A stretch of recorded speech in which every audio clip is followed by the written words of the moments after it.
迎持续锁定新闻大白话，我是黄韵晨。首先来为您介绍这一节国际话题的来宾，第一位是资深媒体人谢寒冰，主持人好，大家好。以及前驻纽大使谢文吉，主持人好，各位朋友大家好。还有前空军副司令张延廷将军，主持人好，大家好。好，来看到现在美国是陷入了什么内忧外患吗？竟然又有战机失事了。来看到这个是美军的大黄蜂战机坠毁了，而且事故前呢，疑似是冒烟的画面曝光了。好在这名飞行员是弹射逃生了。好，这是美国海军陆战队的 FA-18大黄蜂战斗机在进行一个例行训练的时候呢，发生了一起非致命的航空事故。它呢就在华盛顿州雷尼尔山附近坠毁了。那么飞行员在坠机前是成功的弹射跳伞，仅受轻伤。但是这件事情导致附近的露营地人员疏散，道路封闭以及野火扑灭。那根据这个救援人员称说飞行员在飞机坠毁前呢是有安全弹射出舱的。那目前正在附近的医疗机构去接受轻伤治疗。但是这个坠机事件呢引发了该地区的山火，所以呢多架的直升机还有消防车都赶往现场灭火。那现在美国海军陆战队也向媒体去证实了，说这个失事的机型呢就是 FA-18大黄蜂战斗机，是隶属于第3海军陆战队航空中队的第11航空大队，并表示对于这起事故的原因展开调查可能需要几个月才能完成，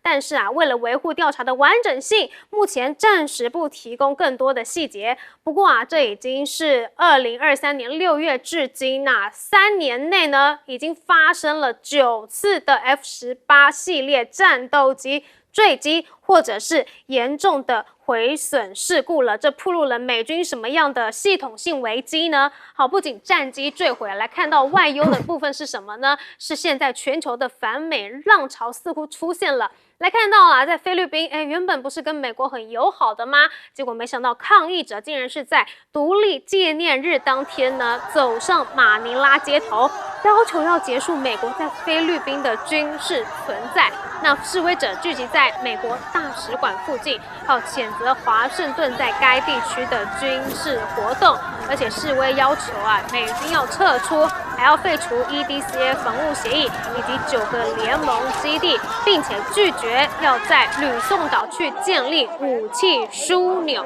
好，为什么非国民众要出来反美呢？当然是不希望成为他们抗中的一个炮灰嘛。好，那尤其是中国最近也一直在狂秀军事肌肉。来看到中国的战斗机的实弹演训，这个是中国解放军空军某航空部队的歼16多用途战斗机正在进行实弹训练演习。好，而且呢，军事专家也研判说未来呢，歼35如果登上了辽宁舰呢，也意味着中国航母打击群的战场感知还有远程攻击、协同作战等多项能力会大幅提升，可能与美日军舰在西太平洋争夺海上制空权。好，那被誉为是航母千里眼空中大脑还有海空司令部的中国国产空中预警机空警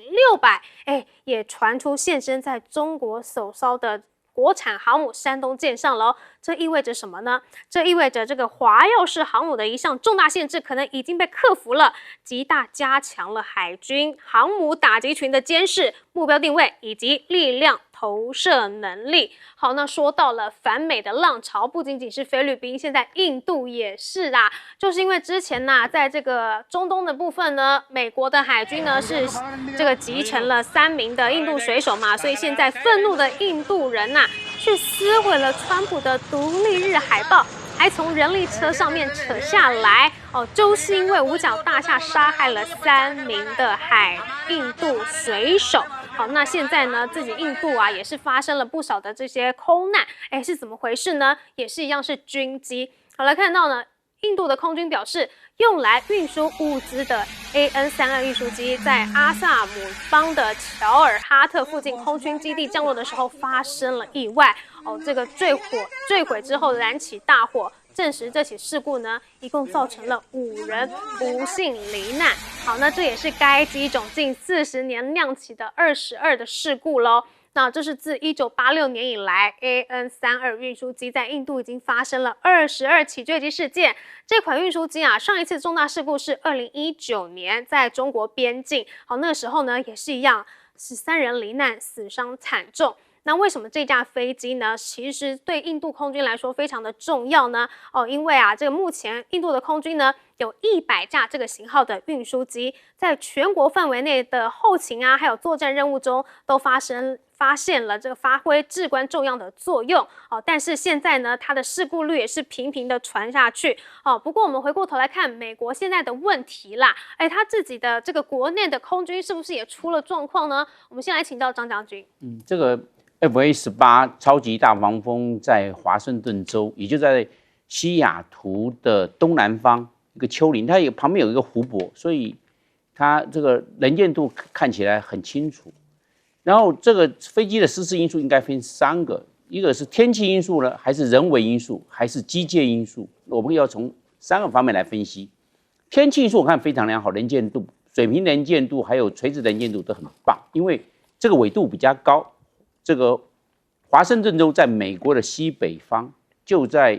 加拿大温哥华的正南方，所以它的算是高纬度。高纬度在6月份的天气状况应该相对稳定，也就不会像这个华南或台湾这一带有这个梅雨，有这个锋面通过，所以能见度非常好。我认为天气因素的可能性并不高。那人为因素呢？我说人为因素也不高，因为这个飞行员有弹射跳伞，如果他自己都不知道他做什么事情，他可能连弹射跳伞的机会都没有。他可能在飞机可能有些问题，他在抢救，然后抢救没办法再弹射跳伞。因为最地面的目击者有看到，就是在飞机坠毁前，飞机有冒烟，有拖的那个黑烟。那在飞行前要坠毁前，怎么会拖个烟呢？可能飞机的发动机，因为 FA-18这个是超级大黄蜂是双发动机，是不是有发动机有问题，推力有问题？那部分是全马力消失，或者是部分马力消失，都会造成飞机在空中可能没有办法再维持它的高度，那只有下坠。下坠附近如果没有机场迫降，那可能就是立刻弹射跳伞，因为可能这种下降力很高，而且飞机的这种机械因素，有的时候并不是飞行员在空中可以排除它的障碍，所以我认为机械因素可能比较高。因为超级大黄蜂是从美国从1999年开始量产服务，那到现在为止26年、27年，但是现在这个 FA-18超级大黄蜂还没有停产，还在生产，所以它的这个定期更换件，还有它的一些后勤补给、保修的零件，应该都蛮充裕的。是不是维修上，在维修的这个品质管理上出了一些问题？我认为他们还是要调查，按照一般这个飞机出事的调查失事报告，要在180天内完成，那他们可能会做类似的分析。所以美国的海军陆战队，因为这一架飞机属于美国海军陆战队第3联队海军陆战队的航空第11大队，所以他们就会继续做调查。不过我就初步的研判，我认为机械因素的可能性还蛮高的，因为飞行员他有弹射跳伞，可以做后续的这一方面的，他的一些当时状况，他会做一些陈述。因为我们来看，就是中国大陆的山东号的航空母舰，它的空警600上去了。那空警600它是一个定翼机，没有像以前在不管是辽宁舰航空母舰或山东号航母舰，都是这个直升机，这个预警直升机起飞，因为它那个时候这个歼15来搭配的空中预警并不是定义的，因为那时候技术还没成熟。但是这个福建舰出来的时候，空警600出来了。那空警600只在福建舰啊，因为福建舰有我们讲的中压直流弹射，就是我们讲的那种弹射起飞的那个设备。那现在就是它这一个有空警600上了山东舰，那将来起飞的时候，它可能就跟歼15做搭配，这样子它整个的空中预警的范围就广了，它的作战的半径跟在空情的掌握可以更进一步。不过看到现在菲律宾还有印度呢，都出现了反美浪潮。那美国在亚太的抗中的防线是不是要破灭了呢？请教介大使。其实菲律宾是有反美的传统的，因为这个2次大战以后，虽然菲律宾从美国的殖民地独立成一个菲律宾的一个独立国家，可是美国对菲律宾的控制还是无所不在。所以这一些反对这个美国的菲律宾人大部分是这些年轻人，然后民族主义分子，然后还有就是这种人权团体，还有就对于菲律宾的国际处境有非常关切的这些团体，他们通通会上街，而且他们这个不是单一的。他每年在6月12号大概左右，这个菲律宾的独立纪念日，还有的时候5一劳动节的时候，都会针对美国在菲律宾的各种活动尤其在美国大使馆前面，举行非常这个怎么讲呢？非常这个反美的这种示威。那这一次他们主要示威就是第一个，他们反对菲律宾作为美国战争的代理人，然后他们说美国现在在这个把这个区域情势尤其菲律宾周边的这个情势搞得非常的危险。那一切的作为就是要把菲律宾作为美国的战争代理人，他们非常的反对。另外一方面，他们基本上根本就反对菲律宾跟美国之间有任何这种军事的联系。而且菲律宾现在美国在菲律宾做了很多军火屯驻的这些动作，这都是他们很明确的反对的。因为他这些领袖领导的这些示威的领袖接受访问的时候诉求非常清楚，就是美国不要插手菲律宾的这个对外事务。那第一个，美军要完全撤出菲律宾；第二个，停止对于菲律宾外交的这种干涉；还有呢，就是不要把菲律宾作为美国战略的前沿而且把菲律宾推入一场以美国利益为导向的一场代理人战争。所以他们的这个抗议的行为非常激烈。你现在看看到这个镜头，你就看得出来。而且大部分是年轻人，越来越多的年轻的支持分子，政治活跃分子都走上街头。我想这个菲律宾其实我们以前在早年的时候它的这个群众运动是非常多的，而且动作都非常的大，那反对的这个力道都非常的强烈。那中间有很长时间我们没有看到这么多菲律宾的街头反对运动，最近几年又特别的蓬勃，而且呢这个越来越激烈。这个跟这个马可仕总统上来以后他的外交跟内政都有关系。那这些内政部分的话，其实马可仕他的父亲，这个小马可仕的父亲，当年执政的时候也是越执政到越后期整个菲律宾人天天在街上反对他父亲。那个时候也是反美，反对作为美国的一个棋子，要求菲律宾走独立自主的外交路线，然后把美军基地赶出菲律宾。另外一方面反贪腐。那个时候马可仕他们那个政权极为贪腐，所以那个时候他父亲小马可仕父亲被这个赶出菲律宾的时候那个时候示威人进入了马可仕的这个他们的总统府发觉他的妈妈有6000双高跟鞋，都是名牌的。这个就变成这个菲律宾人非常记忆鲜活，而且全世界都看到。所以我觉得小马可仕现在上任以后事实上菲律宾那很多的抗议的历史又重演了。是不是这个家族本身就有那个贪腐的基因这非常值得我们怀疑。另外印度最近跟美国关系也非常不好。不过现在菲律宾的民众都已经跳出来说不想要当美国的炮灰了。那反观亚洲的其他国家呢？我们来请教彬哥。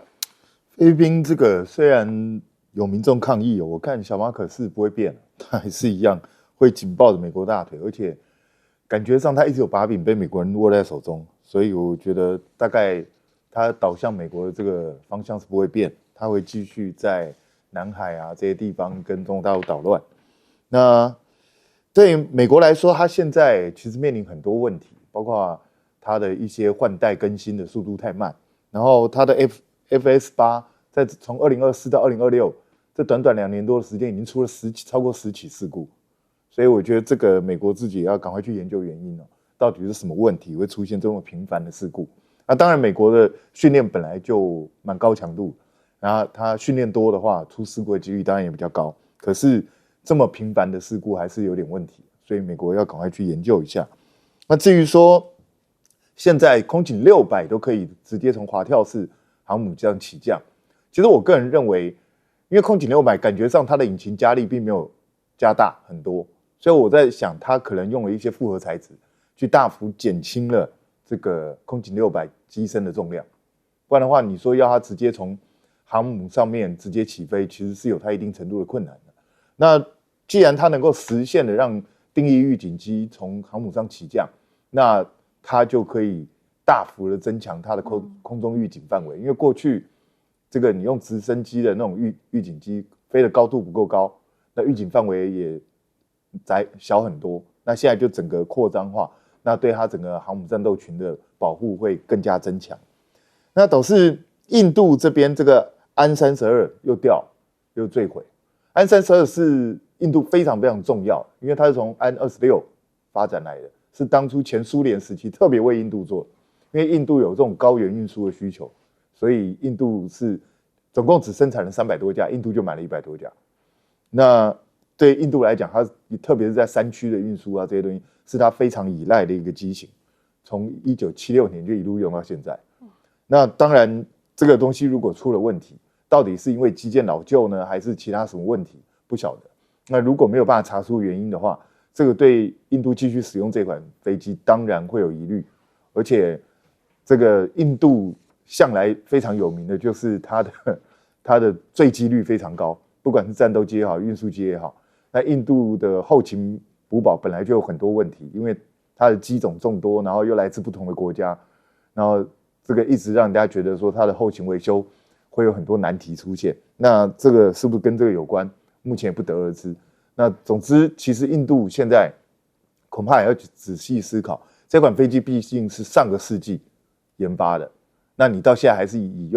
它为主力，那有没有办法去有一个新的机型可以汰换出来，然后才能够保障真正的安全？所以我觉得这个对印度来讲也是要去思考的地方，不要每天只想着跟中国大陆比谁强，你先把最基本的东西要先顾好，你才有资格去跟人家争输赢。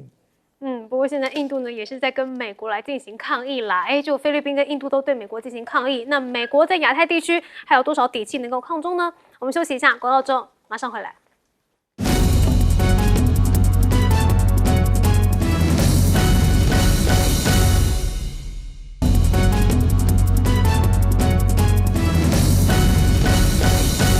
好，今天6月14号是川普的生日，他心心念念的生日礼物美伊协定有可能签成吗？显然伊朗的内部民众呢很不希望送川普这个生日大礼哦。来看到呢，伊朗的强硬派人士呢出来都纷纷抗议了。他们抗议什么？他们抗议伊朗的外长阿拉奇还有议长加利巴夫可能要去签美伊协议发表的言论。所以现在可以看到啊，伊朗街头的示威者呢，攻击自己的谈判代表，说啊取消谈判，还说阿拉奇你有一点羞耻心吧，把谈判放在一边。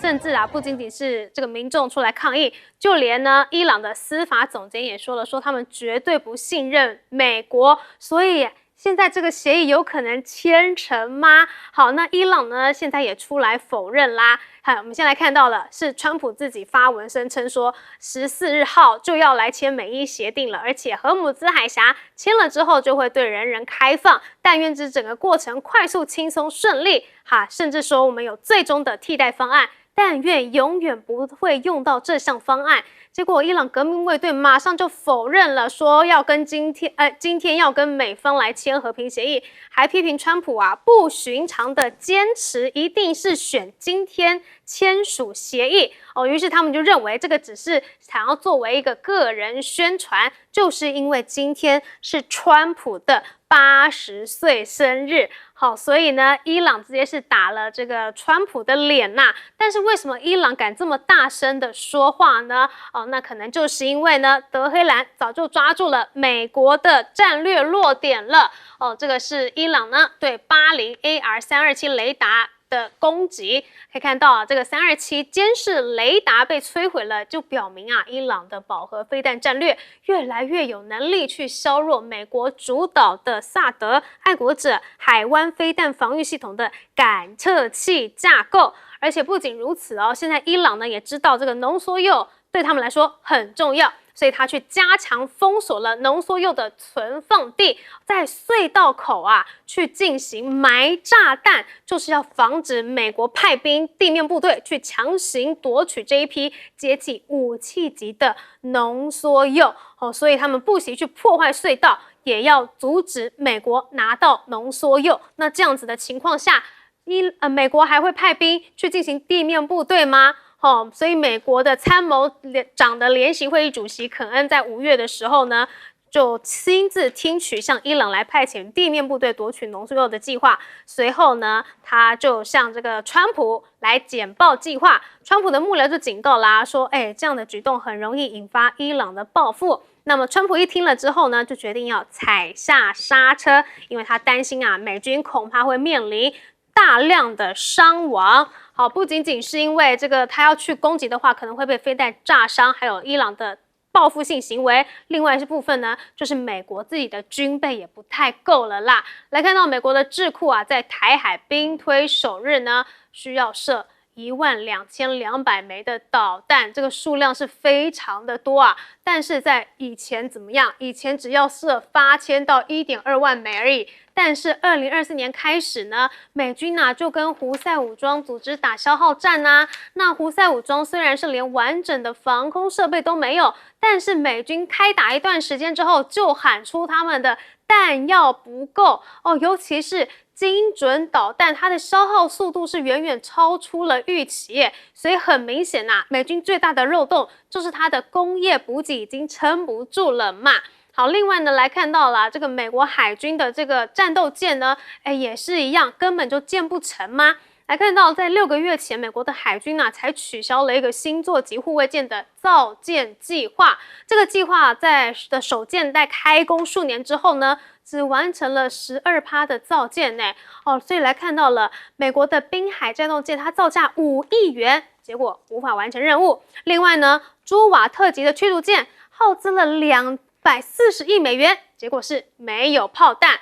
这个美国海军在军舰上面投入了近90亿元呢，最后只建了2艘舰艇，真的是弹药尽缺了。那所以美国国会就出手啦，出手什么？强制 U2S 侦察机要继续服役。好，甚至呢，五角大厦的技术长也警告说如果美国国会不再透过预算协调程序通过3500亿美元，那就要考虑去削减昂贵的传统武器系统，要来维护无人机等等的专案了。所以是钱真的不够了，所以美国也知道了，现在钱要花在刀口上，传统的昂贵武器买不下去了吗？武器要买划算的。好，我们来请教介大使。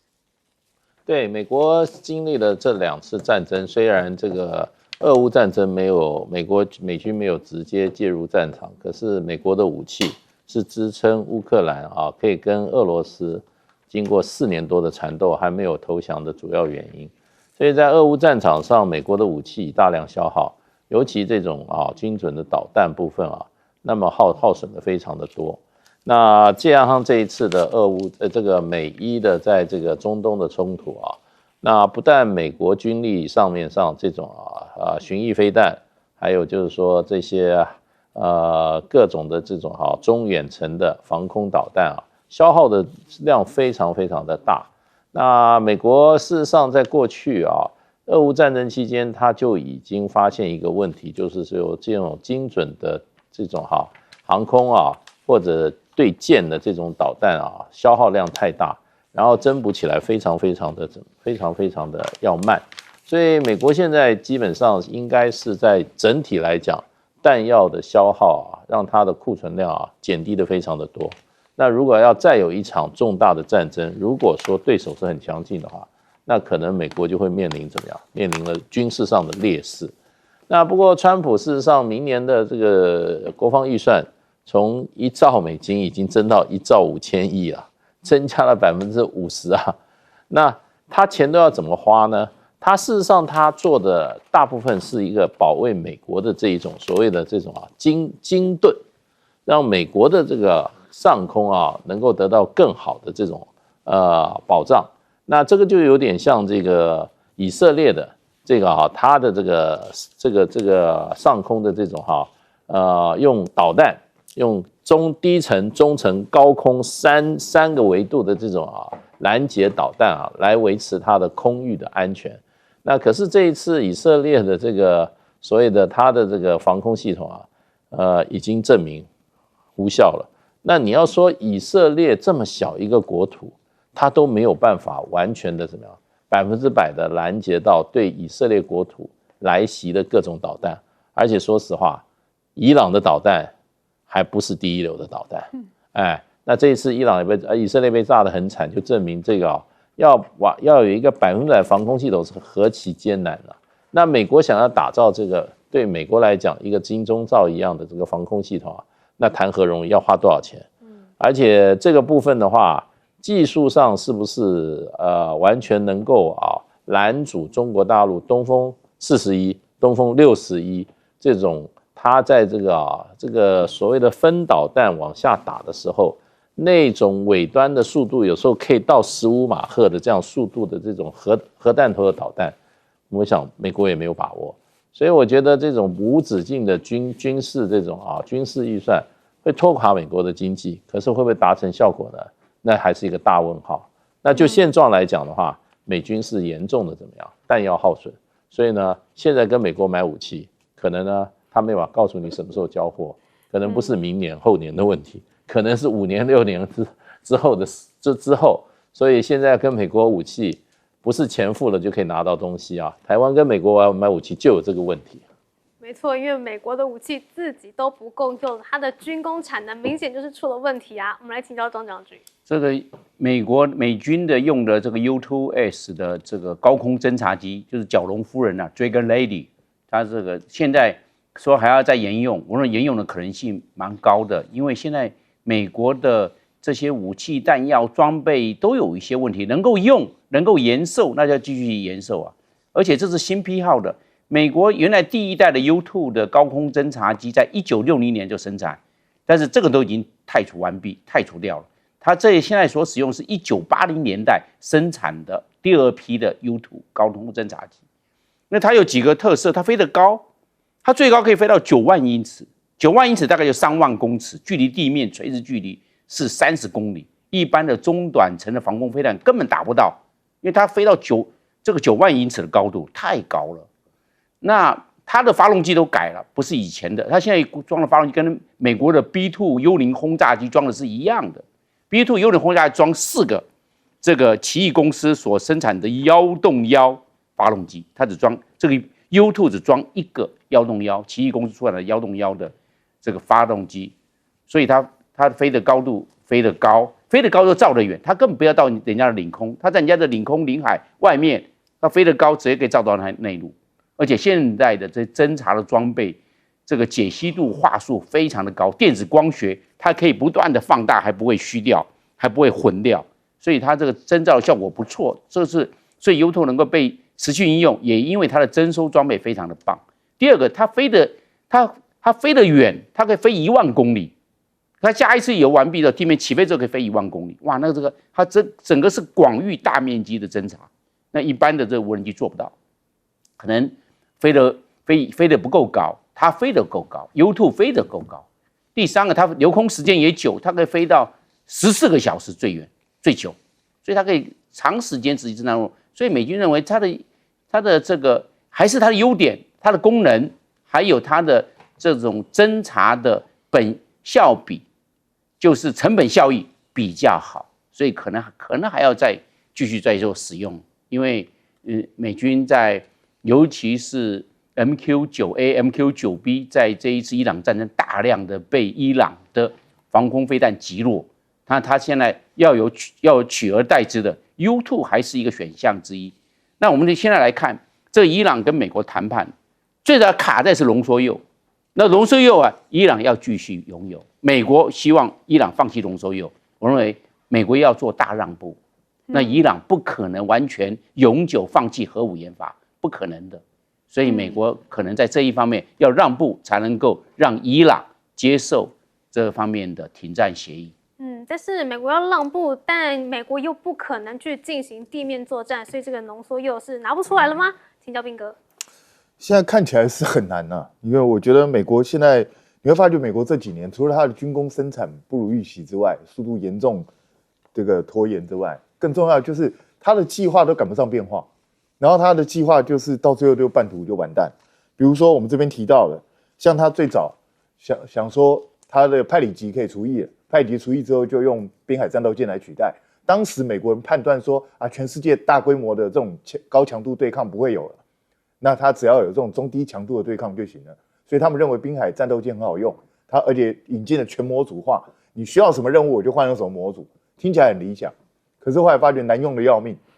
对吧？根本就不切实际，而且战场的强度又开始变高，超出美国的预期。他重新需要这种舰队对抗的这样的一个力量，就滨海战斗舰根本就不符合他的需求，所以滨海战斗舰就被淘汰了。那他现在想要把滨海战斗舰出售，还想卖给我们，还好我们没有买。那朱瓦特级就是一次贪多嚼不烂，把当时最高科技全部往上堆，就堆了半天，哇，一台造价240亿美金，你快点吓死人！你根本美国海军负担不起，而且它上面很多，比如说它的一些暗轰啊相关的这些，美国现在战场上也不需要，所以到后来也就没有办法再继续建下去。就现在新座级呢，他要建，他觉得说我还是要重新要有巡防舰，而且他巡防舰他们自己估计规模可能要到60-70艘之多。结果新座级建到一半，因为它本来是以欧洲巡防舰为这个范本，然后再来修改设计。结果呢，美国海军又来了，他又是贪多嚼不烂，一直加，就加了之后发觉超重，然后甚至它的余裕度不够，未来如果有新科技你加不上去，它更要命的就是它的航速降到可能只有27节以下。那这什么意思呢？也就是如果你要跟上航母战斗群，你的航速至少要有30节以上。结果你建了一个巡防舰跟不上航母战斗群，请问一下你建它干嘛？所以现在建了2艘又停掉，所以美国已经出大问题，它的空窗至少这个漏洞就有60-70艘巡防舰的数量要填上，请问一下美国什么时候填得上？所以这个川普的生日大礼，美伊协议啊，我们是祝他生日快乐啦。但是他的生日愿望世界和平能不能够实现呢？我们休息一下，广告之后马上回来。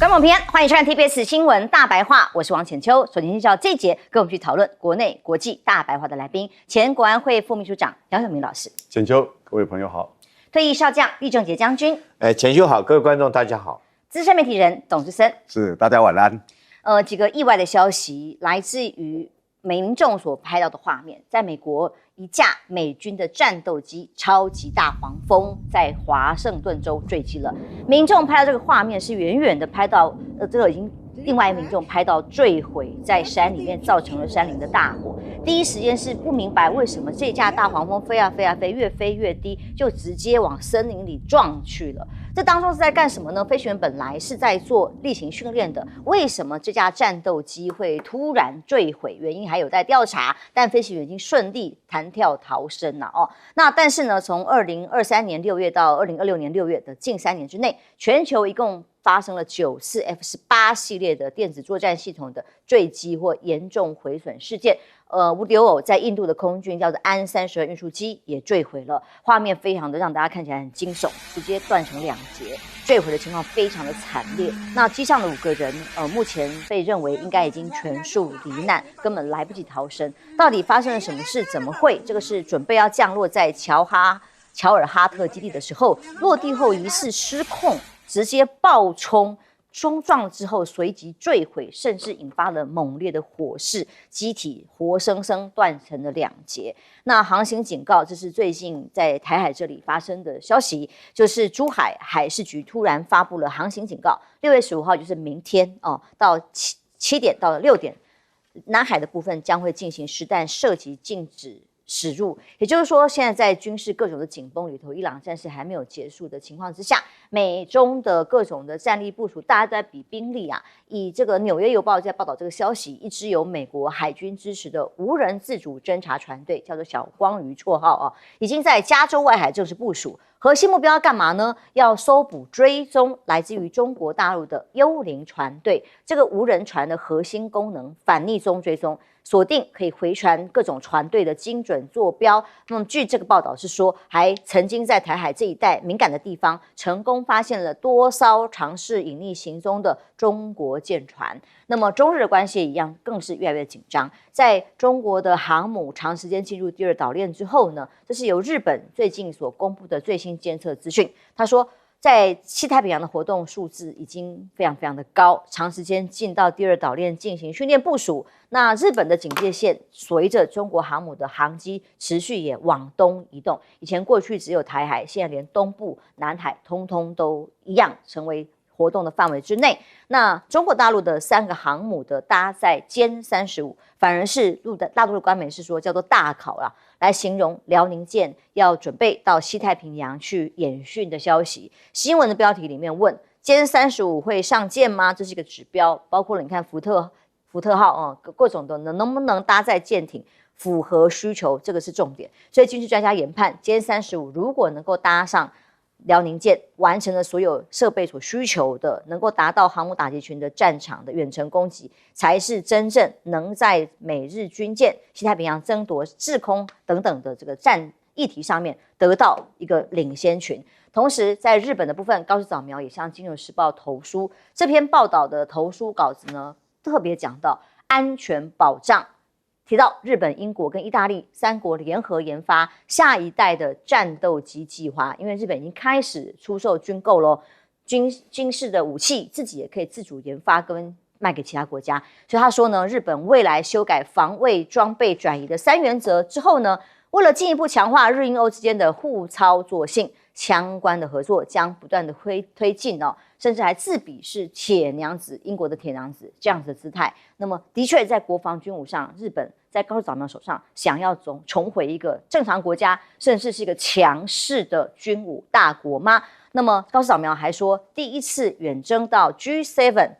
高峰会在法国登场哦，特别首度出席，强调要提供关键的资产矿产共同储备的构想，强化能源安全的应对。专家说，这个是在盘算复制的安倍离间计吗？因为日本近期因为能源的需求嘛，稀土不是还说要川普帮忙出面哦，不要全部被大陆挡了哦，所以也现在跟俄罗斯互动频繁。先前在荷姆斯海峡的部分，记得川普还叫他帮忙，是不是也要这个一起出兵吗？他说保守不愿意，可是他自己有办法，也可以跟伊朗方面取得合作或同意，让他的日本的油轮可以出到荷姆斯海峡到日本来，这有办法。虽然跟美国战队也要跟俄罗斯一起互动频繁，被说是不是所谓的离间策略啊？在俄美中当中找到自己的路。那么中日的关系被说持续相当的恶化。前一天我们不是讲说有一个经济的论坛的访问已经被取消吗？现在连上海国际电影节都已经确定不放映日本的电影，还有来自过去会有的日本的评审啊、日籍的这个作品啊，现在也完全取消，也就是经济、文化还有这个军事上面的全面的对立嘛。厉将军，首先我讲印度这架军机的坠毁，印度军机坠毁其实已经不是什么新鲜事了，经常发生的事情。从它开始空军建军到现在为止，大概摔了1000多架的战机哈。其中最严重的一次，有一年他一年摔了50几架，也就是说平均每个礼拜都在摔一架军机哈。那为什么印度？当然你可以说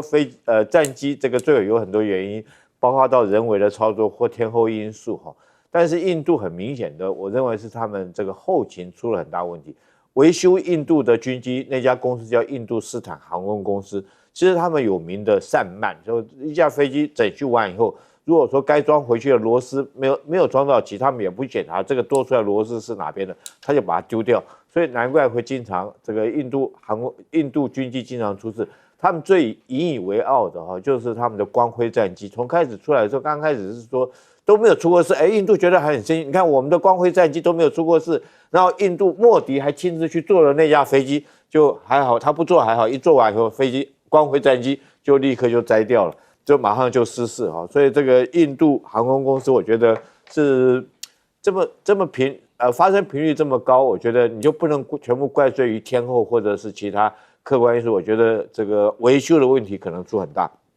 再来，我们看美军的这架 F-18战机的坠毁哈，当然军机坠毁是在全世界各地都有事情，可是这架 F-18坠毁跟如果说我们对照中国3航母这个歼35上舰哈，哎，那就有很大的差别哦。这两种飞机 F-18跟歼35都是什么？都是航母的舰载机哈。那你看看 F-18战机，事实上是1980年代就开始出厂的飞机，飞到现在40几年，在1年里面掉那么多架，大家还记得吗？去年的时候，在红海，美军自己的 F-18飞机被自己的这个护卫舰这个击落下来，然后甚至也有这个，因为飞机没绑牢，从航空母舰上面就这个转弯的时候，急转弯的时候，为了躲避胡塞组织的无人机攻击，就自己摔到海里面去。那这架飞机出那么多问题，我觉得这种因为它是舰载机嘛，会出那么多问题，我觉得跟这个美军自己的航母一直想要更新成 F-35战机，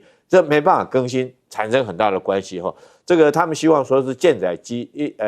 能够换 F-35这款的新式战机，可是很明显，到现在它最新式的航空母舰叫福特号，连川普总统自己都认证，这个 F-18的 F-35战机没办法上这个福特号战舰，因为它的这种电磁弹射出了很大问题，还只能用传统的这种蒸汽弹射，所以美军一直想换 F-35，可是因为 F-35换不了 ，F-35也出了很多问题，到现在为止，美军的 F-35战机这个大概能够出勤率只有40%，25%。为什么？它不是这个雷达有问题，就是发动机有问题，要不然就是软体出了问题。所以说 F-35一直没办法更替这个 F-18，所以造成 F-18老飞机还必须在这边使用，然后航母也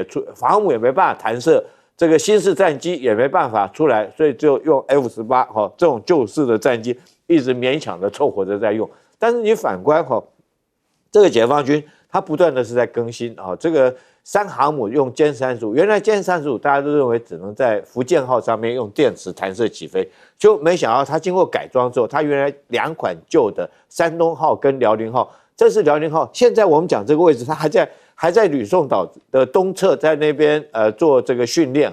那这架辽宁号经过改装之后，整个舰体经过修改之后，它可以起降歼35，那问题就很大了。歼35跟 F-18两者，一个是4代机，一个是5代机。如果说真的是发生中美在这个在海上发生军事冲突来讲的话，那你5代机就很明显的可以领先4代机嘛。所以他如果说当这个山东号跟辽宁号都可以放飞歼35，反而美国最新的福特号它不可以放飞 F-35 5代战机。那双方的战力从这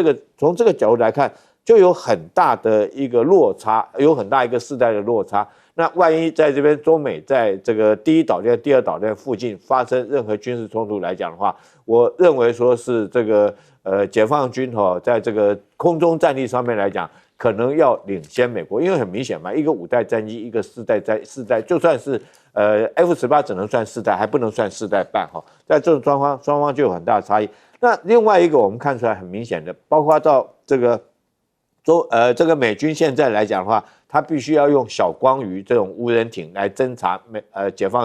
放军的海军在第1岛链跟第2岛链的舰艇活动。那因为这个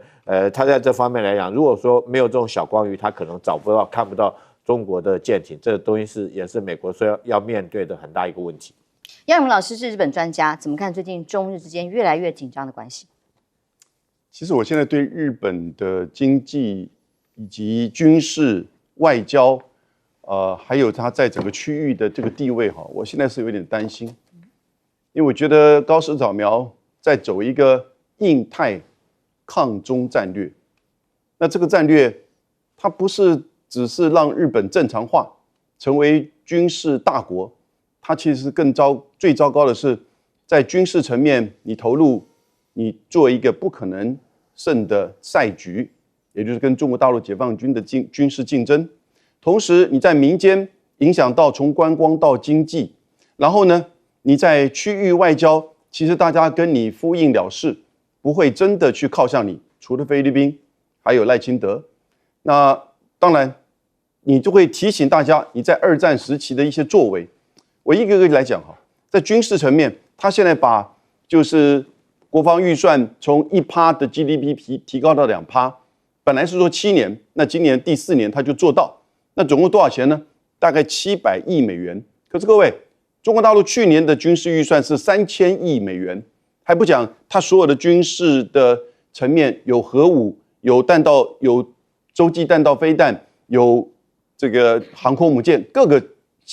像是下饺子一样的这些船舰跟飞机。所以你在军事上对比，难道中国大陆会因为钓鱼台或东海区域会去攻打日本吗？所以你做了一个假象的，就是中国的军事威胁，然后呢，还把台湾议题提出来，那当然也就是要塑造内部的这种对中国这种反抗。哦，他是取得了解散国会的胜利，可是接下来呢？哦，那当然美国很高兴，因为你愿意做代理人，那这样子的一个冲突会不会发生意外？我很担心。在民间哈，这2天中国的日本商会有8000多家的日本企业，在中国跟在日本共同提出了一个主要的诉求，就请中国政府在对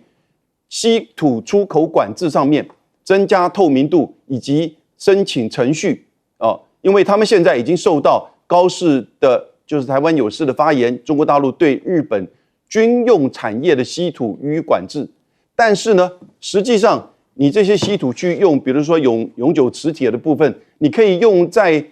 发电机，你也可以用在电动车，你也可以用在导弹，所以它那个军民两用啊，不是分得很清，因此呢，就已经开始现在影响到日本的民间的制造业，那这已经产生了民间的企业的重大影响。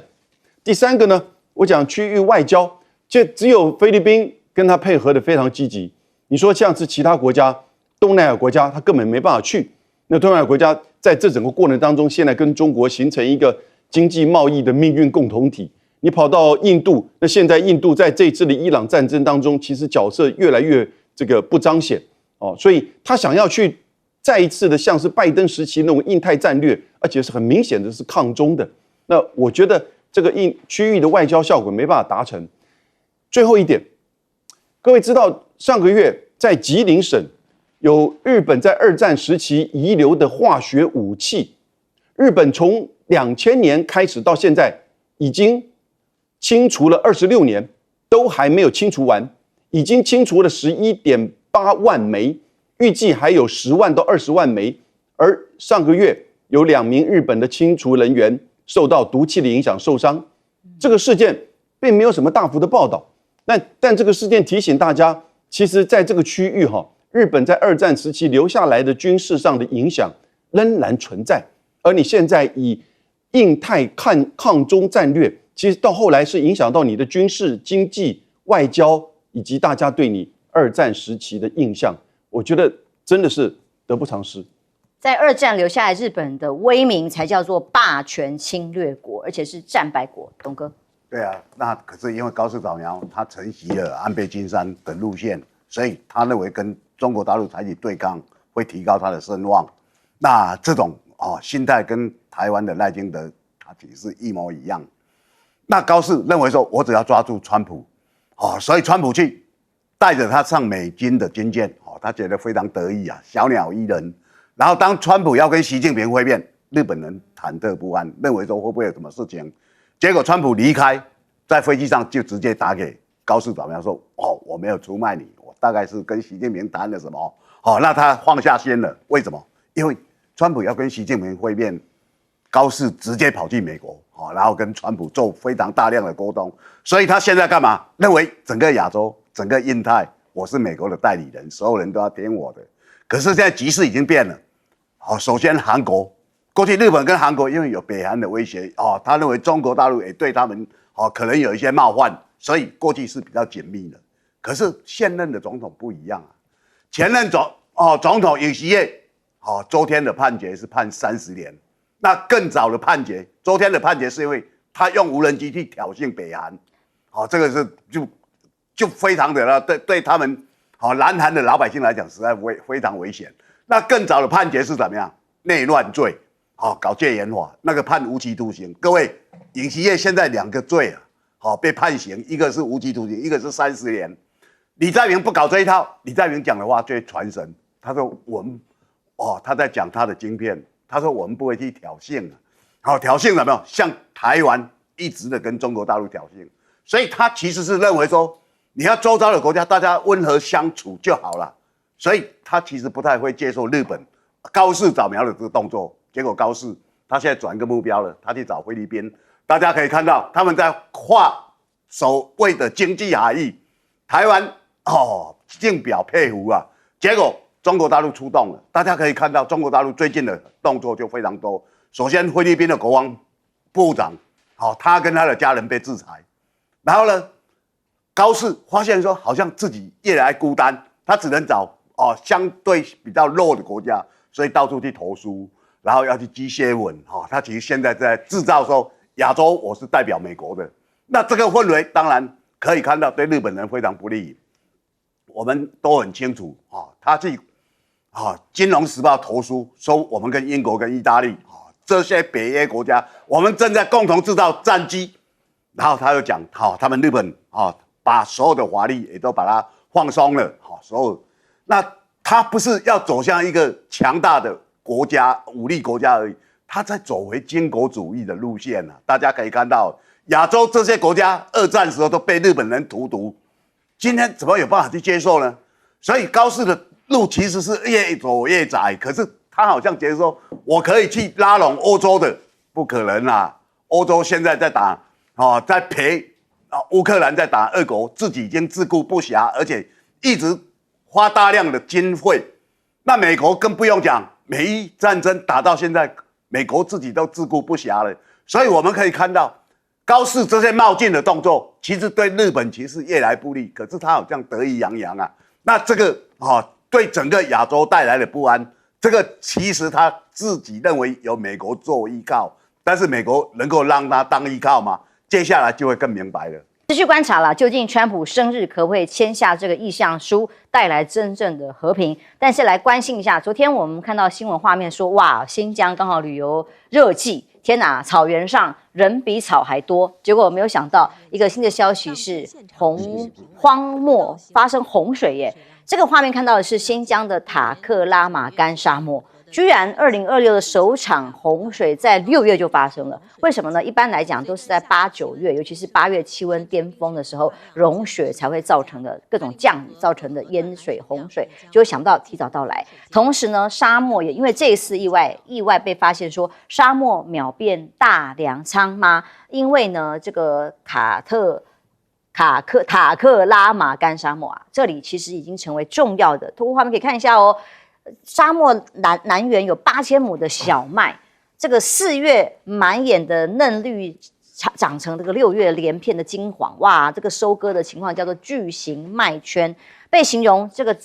可以产生的粮食总吨数高达466亿斤。那么到2025年呢，甚至已经成为6172.7斤，全国的夏粮平均水准。那或者是可以想象吗？居然天山雪水去养鲑鱼以为新疆是一个寸草不生、干旱的地方，结果居然特别引用进去的各种技术，让它从无到有，带动了整个地方的生态，让喝天山雪水的鲑鱼上市，反而最夯的一个渔产所以呢，当新疆大陆成为新疆的成为新的 AI 重镇，这是习近平说要拼的一个重大的政见，说重金投资新疆的西藏，打造成供应链，要反制全球的去中化浪潮。从观光浪潮我们看到的画面跟大规模的基建之外，甚至从中国西部过去的边疆的腹地有能源制造供应链地缘战略的核心让所有的研究员都说，官方这几年的政策语言，西部的地区角色，虽然西方还在讲什么新疆棉但其实新疆已经默默的突然成长，成为除了粮仓之外，也是成为大后方，重新定义叫做大前线，新疆的算力新城。这个算法可以说，如果这样目前的布算下来呢，可以直接同时训练3个 ChatGPT 级别的 AI， 这里所产生的影响力恐怕也会越来越重要。那包括了美国呢，因为要担心各种 AI 的技术会外流，特别最新的 AI 模型出口加以限制。美国媒体报道最近好几个新的顶级模型呢，都直接实施出口限制，那甚至有部分直接下架2款的模型，为了避免被管制太麻烦，所以外籍员工各种的受限都是在担心 AI 的这些技术流到大陆去被学到，甚至美媒的报道说，美方管制的背后源自于相关的技术流入中国的国安担忧。但中国大陆双方都在太空竞赛，这2天大家看马斯克新的 SpaceX 的太空股但是大陆呢下的太空大棋是什么？中国太空的算力轨道部署正在加速，在北京的一家卫星研发的相关企业里头，测试人员在5城市里面看的是什么？就是随着太空算力的增加，常见的 AI 大模型也能够在太空轨道上面运行，未来还有可能会出现集中算力式的算力卫星。这看起来美中在科技的竞赛上已经上了太空。这几天呢，好几件大事，SpaceX 上市。IPO， 然后呢，美伊可能要签就是协议，还有一件事情可能大家不是很了解的，因为在年底跟这个 SpaceX 差不多重要的 Anthropic 这家 AI 公司，它也要 IPO。可是各位，6月9号的时候 ，Anthropic 推出最新版的叫做 Cloud Fable 5，也就是第5版的 Cloud。那这个版本呢，被认为可能现在是最这个先进的这个生成式 AGI， 那结果呢？美国商务部6月12号3天后要求 Anthropic 停止所有外国人去储存接触 Fable 5，也就是第5版本。这是在美国政府的禁令之下，这怎么回事？才上市3天，公开3天，因为商务部发现到。有就是科技公司，不知道哪一家科技公司可以破解这个 Cloud 5。各位知道，美国的这个从 Cloud 到 OpenAI 都是就是闭源的那他把他的这个模型跟技术呢，视为一个他最核心的，就是所谓的 IP 可是呢，中国大陆是采取开源的。美国在对中国大陆的 AI 战上面，已经是在晶片技术。然后呢，光刻机各个层面对中国大陆开始采取就是说管制，但是呢，现在开始真正的进入到我把它叫做数位冷战了，因为连 Anthropic 的这个最新的 Cloud 5，那都已经被官方的禁止，除了它可能被解破因为你被破解了之后，你可能的核心技术就会被取得，所以呢，他现在要求它停止，然后呢马上修正，然后呢，对于外国人，将来外国人甚至你自己美国公司的外籍员工都不得可能去使用 Cloud Fable 5。那这个就表示说，民间的 AI 的技术开始已经面临到从政府、从地缘政治跟国家竞争的角度来去采取对自己产业发展的全球适用的禁令。因此，我就把它真的叫做中美的数位冷战。就很清楚了。过去我们以为说 AI 这个东西，反正你做闭源的，我做开源的，大家这个相互整合。然后呢 ，SpaceX 不要忘记 ，SpaceX 其实要在太空做资料中心，甚至要用 Starlink 的算力，这是下一个阶段的一个大议题。但是呢，现在地缘政治的因素介入，它会不会成为中美在 AI 战当中的数位冷战的开始？这个竞争是非常激烈的，一不小心就是一个世代很重大的差异。我们休息一下，马上回来。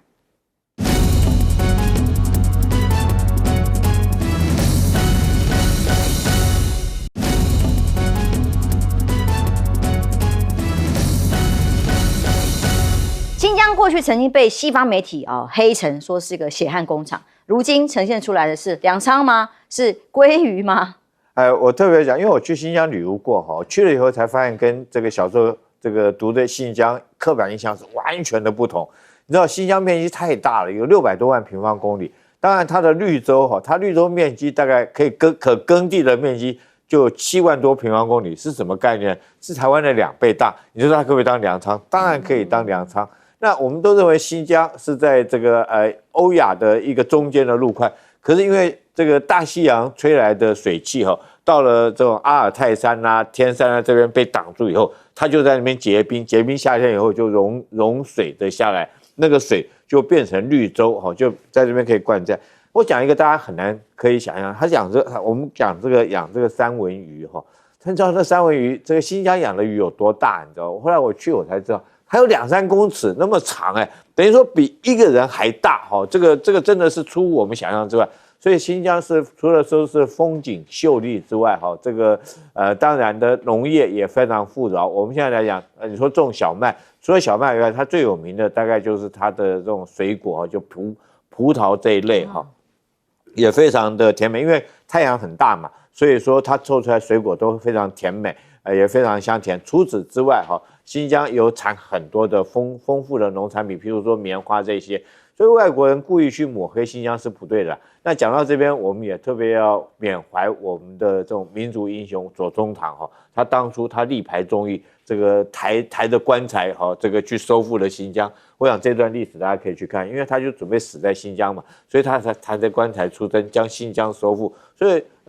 中国现在可以有新疆这块宝地哈，必须要缅怀当时左宗棠的这种睿智以及他的看法，所以才能够保有这块地方。好，我们休息一下，马上回来。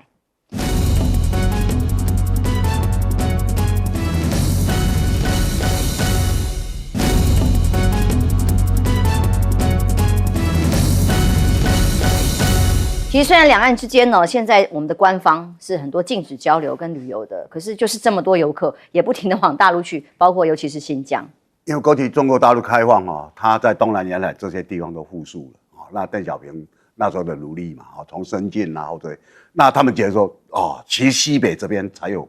非常大的土地，那这些地方过去认为比较贫穷，过去中国最贫穷是贵州，现在贵州是全球大数据中心，它的锂电池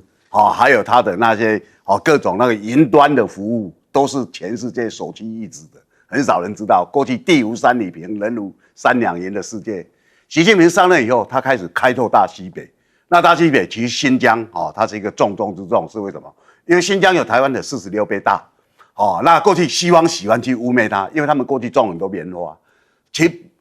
我也去过很多次也去看他们在做棉花，我去了10几次了。但最主要就是说，那棉花现在都是那种工业在做，根本整一片只有一个人在操作，哪有什么劳力，什么会血样工厂没有。但是我讲其实你可以看到它的开发最不一样，就是说它现在为什么要发展AI？因为它的土地够大，那它现在把它发展向来会整片变成绿洲